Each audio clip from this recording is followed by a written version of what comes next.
People don't realize that you were in the main event, night one, for a 20-minute time limit draw with Hashimoto.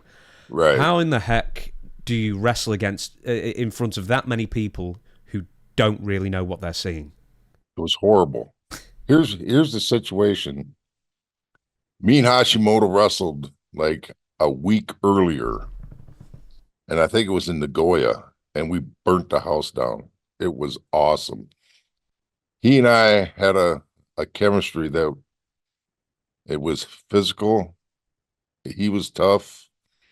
He could handle it. I could take it, and we're buddies, man. But I mean, when we got that bell rang, we tore each other's ass up. So we go out there. These people, it's about as quiet as it is right now. The noise in this 175,000 people. You're all this lead up to it. You're just like you're fired up, because it's such a big crowd. And then you go out there and it's like doing it. It was like it just no noise. They just sat there and they watched us. And the thing about it is, here's the funny part of it. Me and Flair are in a limo, which they called a limo, where they were little green Mercedes Benz. They were about as base order as you could possibly get. And we're going to the show, and they got their freeway system was like 6 lanes going this way and 6 lanes coming the other way. And I'm going, God, there's no traffic out there. There's nobody here. No cars. We found out that's for the military, for the flights, planes, and everything. So we're going to the show, and there's nothing but people walking forever. And I'm sitting there talking to Rick. I says, Rick, can you believe this? I mean, we're really drawing a crowd. Excuse me. The limo driver says, do you mind if I speak? I says, you speak English? Let it rip. I mean, we had taught nobody knew what was going on for a good day. And he says, what do you mean by drawing a crowd? I says, these people really want to come and see us wrestle. I said, this is awesome. He says, no, they don't care. He says, forced attendance. If they don't show up, they get a bolt in the head in the morning. And I go, oh.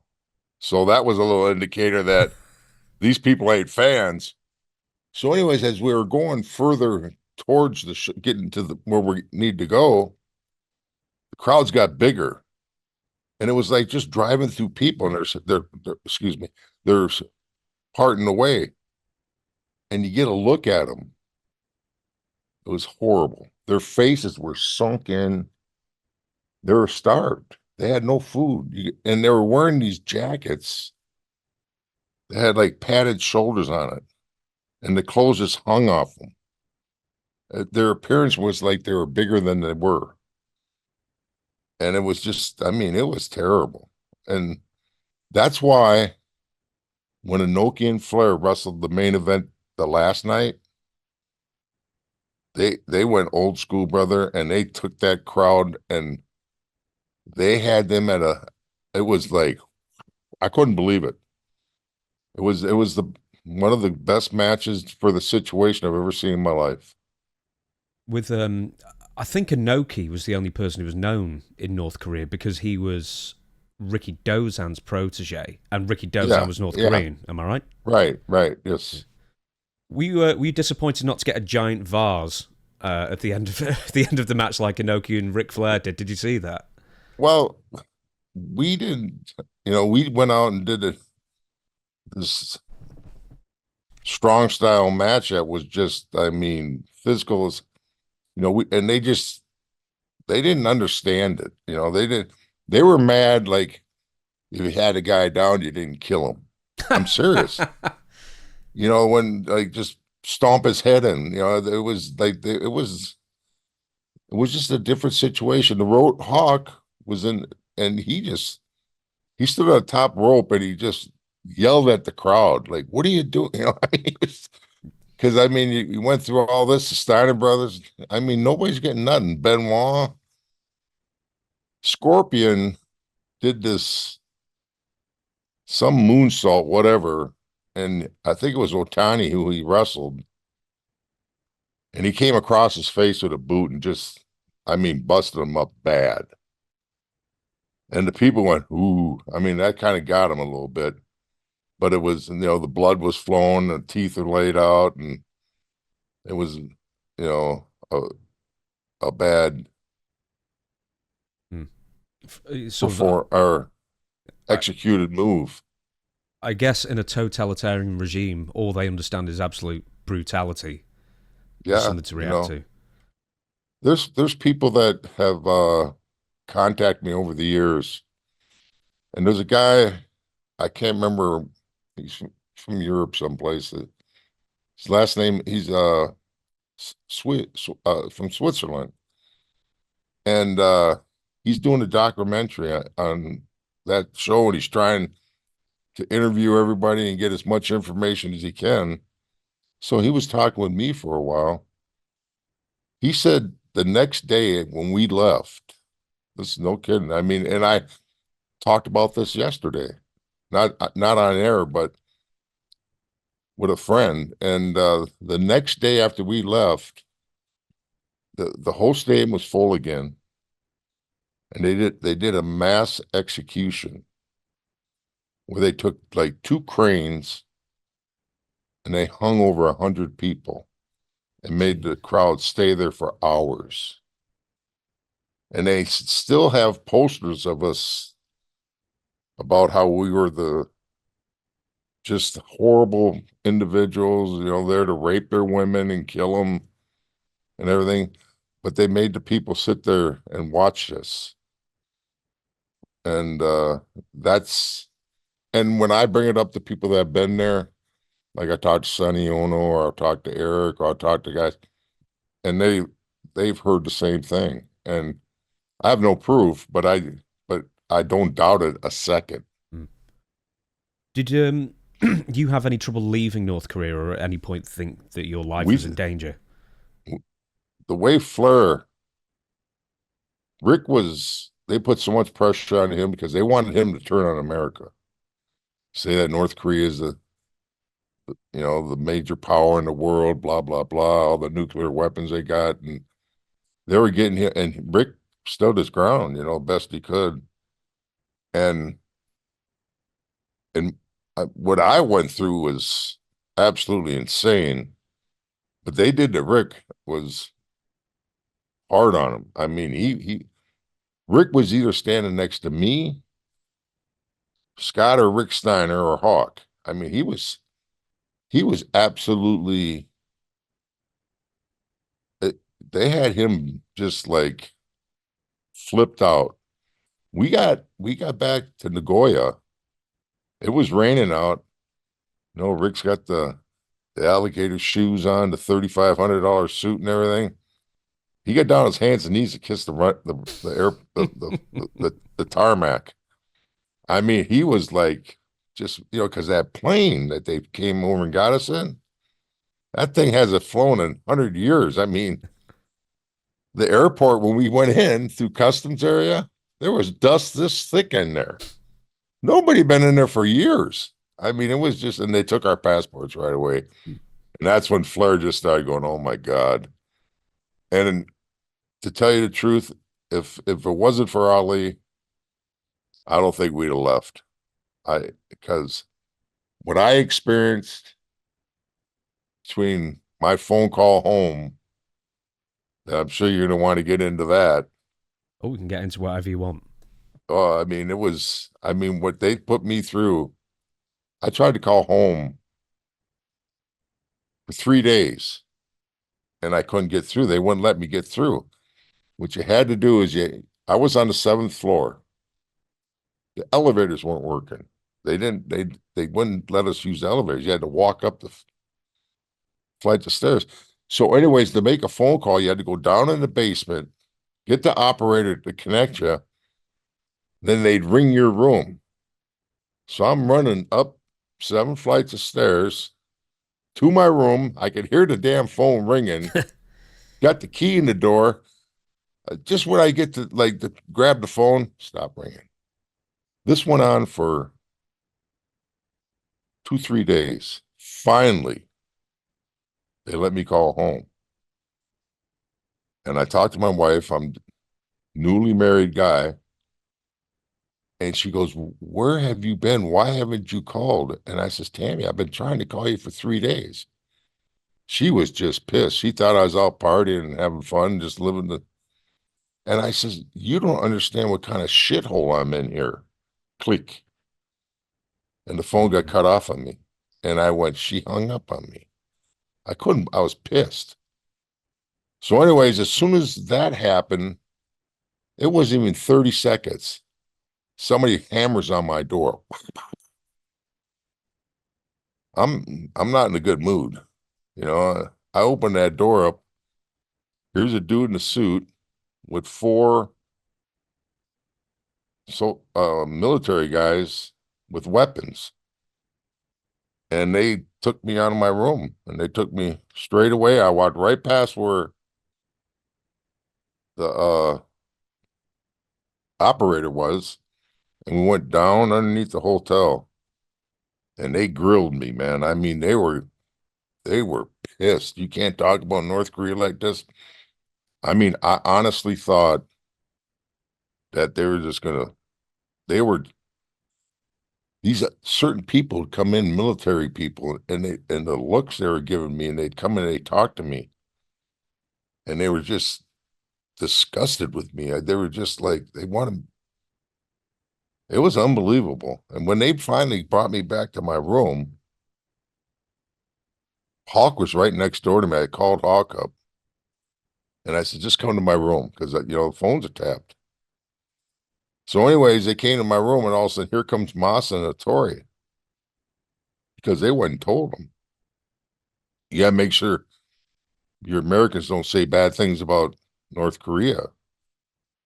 And they came in the room and they go, "Scott, you got to." And I says, "Oh," I told them what happened because what they're doing to me. And I mean, they just wouldn't let us call.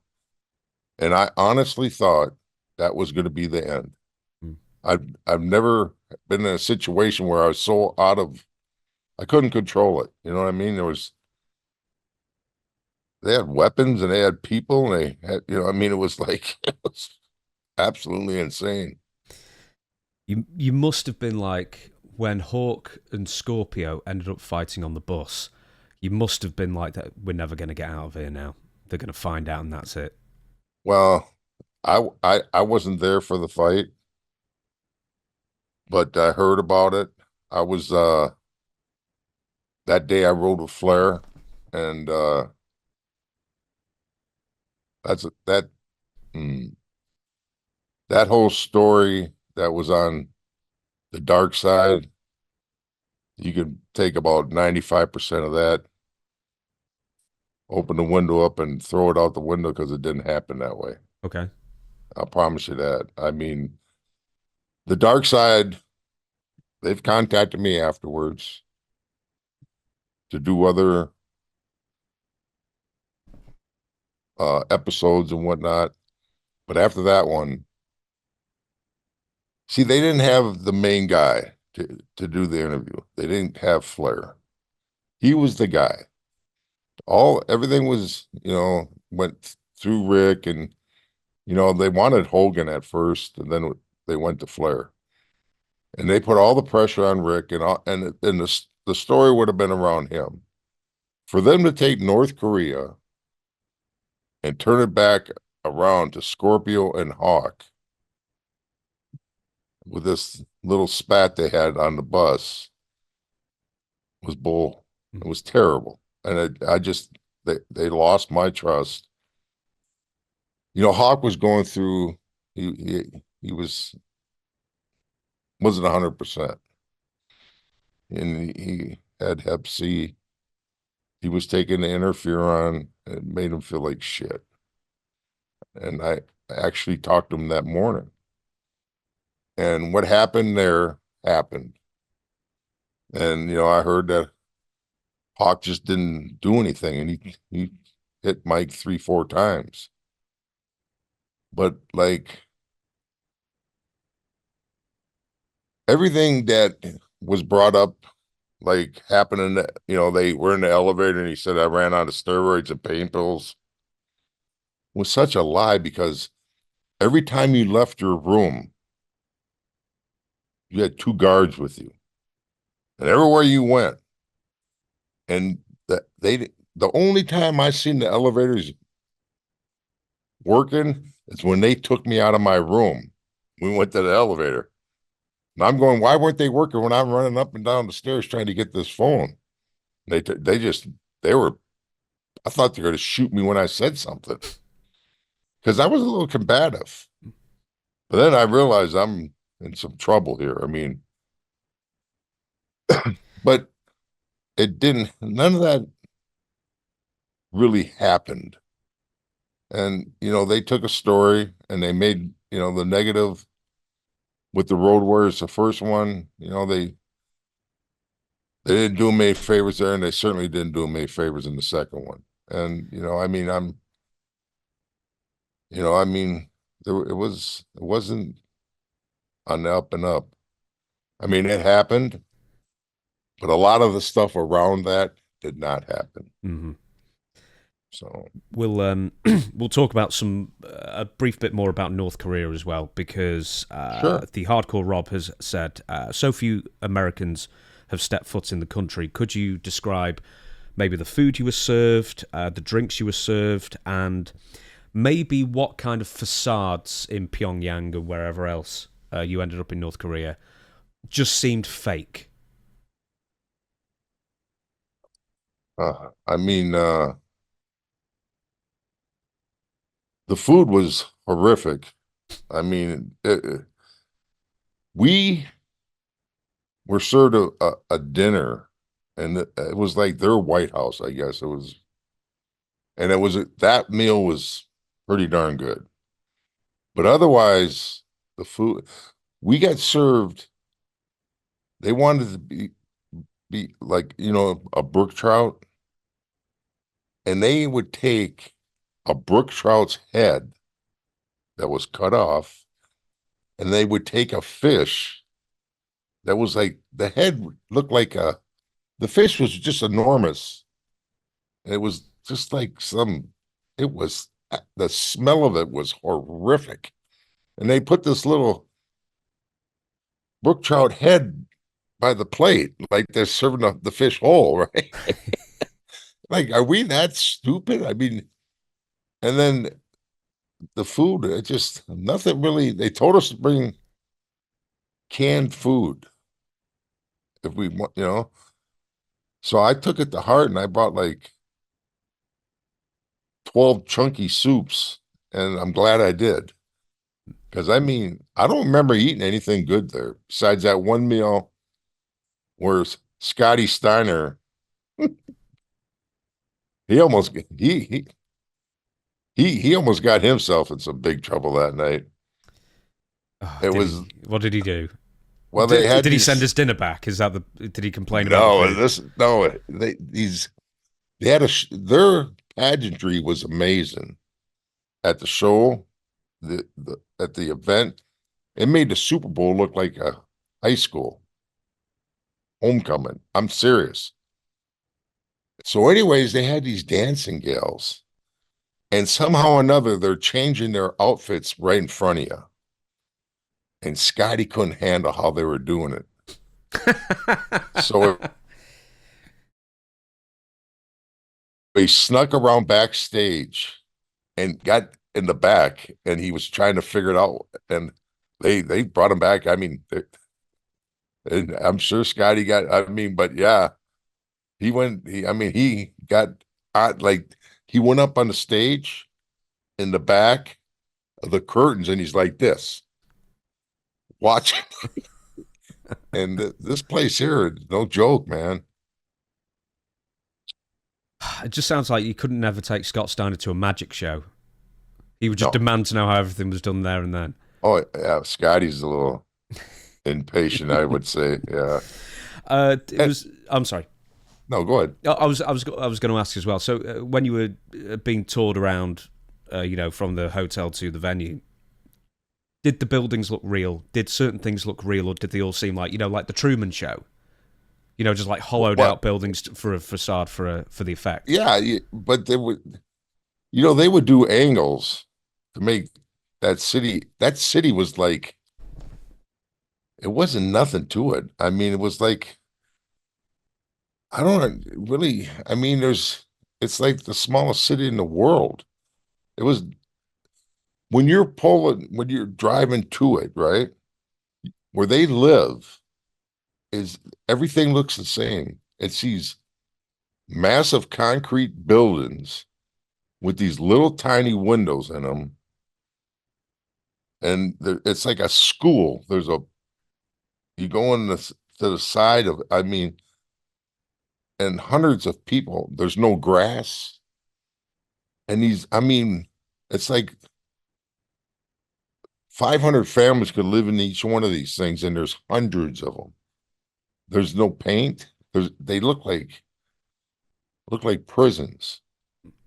And then as you come in the city, the grass is cut nice, and the roads are nice, the freeways are nice. The hotel was, I mean, it was, if they cleaned it, I mean, nobody stayed in there forever. I mean, they had curtains in there. I mean, it was like drapes. I mean, these big, heavy, the beds were pedestal beds and it was 5 star, but I mean, nobody stayed there. I mean, it was hard to explain. I mean, it was like a fairy tale. I mean, when you seen the people and you see me and Benoit, we left our room. We're just go walk around, and of course he's got two guards on him. I got two guards on me. And the one area where we wanted to go, when you cross the streets, you went underneath tunnels to go across the street. So Benoit, he was not crazy, but he was a big ribber, a jokester. So we were walking, the guys are like 20, 30 feet away from us. We go around the corner and he said, let's go. He starts tearing out front, and like an idiot, I followed him. And we come up the stairs, and like we lost him, you know what I mean? Like, and I don't even know why we even thought of doing it, but why I did it. And as we came up the stairs, there's like 6 people waiting for us to come upstairs. They radioed ahead, and they just like, yeah, okay. And so we walked around, and there was like a flea market going on, that people had plates that they made, or little paintings, or sketches where they used pencil. And it was nothing very expensive or really nice. There was, selling pots and pans and stuff, and we were just walking around looking at it. But it was you just look, and it was gone. You know what I mean? The city was there. They must have done a lot of camera angles. You know what I mean? They hit it from every angle they could to make it look like what they did, because there was nothing to it. It's nuts. It's not, but I mean, it's still amazing that you genuinely are one of the few Americans, few Westerners to have been there and Uh, experienced just the well, otherworldliness of it. I guess. the coolest thing,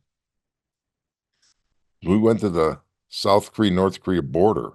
Oh, the Yeah, demilitarized zone. Yeah. and right where President Trump walked over and shook his hand we were there, and it was pretty dang. That was all right. And then they got a prison in each corner of the country, massive prisons where they just put people in there and they just work them to death. And yeah, it's just there's nothing. You couldn't get me to go back there for anything. Mm. You've got it too good now. No Well, point going back. You've got it too I good now. had I had no idea what I was getting myself into back then. Masa come in the locker room one day. He said something to Chono and Hashimoto and the Japanese boys, and they were concerned. They're going like, God, they're just sitting there like the mood in the whole room just was shocking. Then he walks up to me and he says, "We wrestle next month, North Korea. You're booked."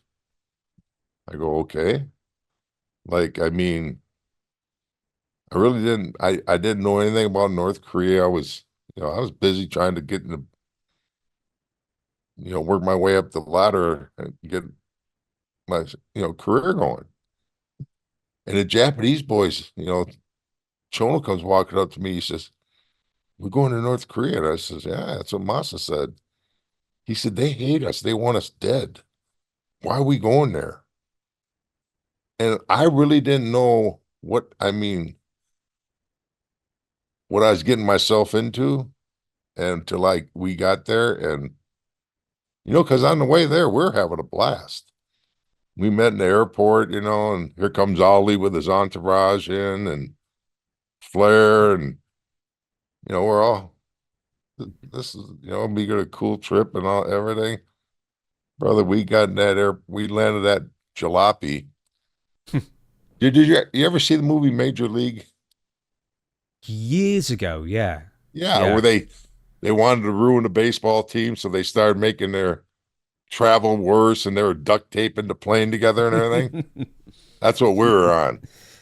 And it went downhill fast. I mean, and then we're trying to get a beer on the plane.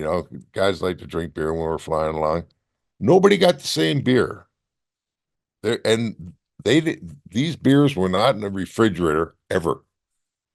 I mean, and they were upset that we wanted something. It was terrible.